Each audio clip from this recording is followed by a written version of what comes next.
निवडणूक आयोगाकडे पक्षातील पदाधिकारी आणि त्यांच्यावरील जबाबदारी संदर्भात दिलेल्या अधिकृत पत्रातील लिपिकीय चूक अजूनही दुरुस्त झालेली नसल्याने राष्ट्रवादीतील संभ्रमाचे वातावरण कायम आहे। राष्ट्रवादी काँग्रेसकडून 29 एप्रिलला एक पत्र निवडणूक आयोगाला देण्यात आले होते। त्यात प्रफुल्ल पटेल, सुनील तटकरे यांच्या नावाचा पदाधिकारी म्हणून उल्लेख होता, परंतु ते कोणत्या पदावर आहेत हे स्पष्ट केले नव्हते।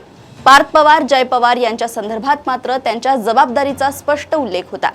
पक्षाध्यक्षा सुनेत्राताई पवार यांनी ही लिपिकीय चूक असल्याचे सांगत लवकरच ती दुरुस्त केली जाईल असे म्हटले होते, परंतु 2 आठवड्यांपेक्षा अधिक कालावधी उलटून गेल्यावरही ती चूक दुरुस्त झाली नाही।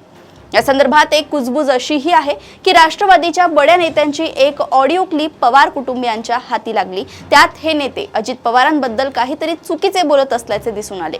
हा संवाद अजितदादांच्या निधनापूर्वीचा होता। ही क्लिप हाती लागल्यानंतरच या ज्येष्ठ नेत्यांचे पंख कापण्याची कारवाई करण्यात आली। हे सगळे घडल्यानंतर राष्ट्रवादीच्या नेत्यांच्या सिल्वर ओकवरील चक्रा वाढल्या। सुनील तटकरे शरद पवारांच्या प्रकृतीची चौकशी करण्यासाठी त्यांच्या निवासस्थानी गेले आणि योगायोगाने त्याच वेळी प्रफुल्ल पटेलही तिथे उपस्थित होते। त्यानंतर सुनील तटकरेंनी गेली 42 वर्षे आपण राजकारणात आहोत असे सूचक विधानही केले। दरम्यान पार्थ पवार एकटेच मुख्यमंत्र्यांना भेटण्यासाठी त्यांच्या निवासस्थानी गेले। ही भेट पाऊण तास चालली।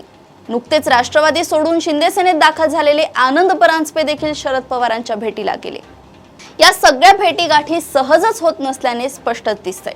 या भेटीगाठींमधील गूढ लवकरच उलगडण्याची शक्यता आहे। अशाच घडामोडी व अपडेट सोबत पुन्हा भेटूया देशोन्नती संपादकीयमध्ये। बघत रहा देशोन्नती।